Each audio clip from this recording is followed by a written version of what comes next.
Mầm chẳng là mang chiếc thao nhìn ngờ nhĩ u chàng ta hên nhìn nhận nắng phải cùng ta thật chi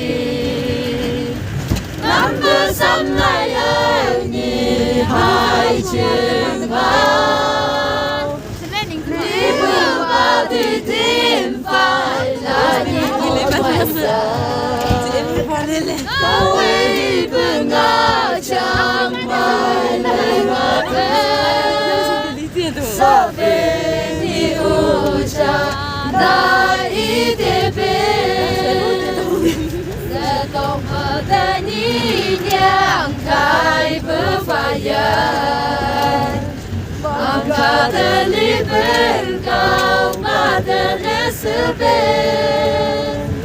Adieu chú lên xí cao hẹn được giấy bù thai Chỉ làm nhang làm mừng nghi mang cả lời cao Sẽ vừa nghi vừa làm nhì dù nữ phải đầy tên Chỉ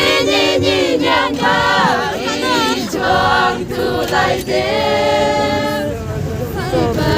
Mong mơ dài nhĩ hà mong nhang không thái phụ yang là chỉ vừa phải nhang mơ nhĩ u cha tao vừa xí khâu mà yang thân history tại bên ở trên đầu nắng nghe thơ bị tê gần tháp tê cô thơ nhớ thơ ta sư về nè bị sầu trôi sắp phải mà sắp sinh nghe sắp làm bê cho để bơ chim sơ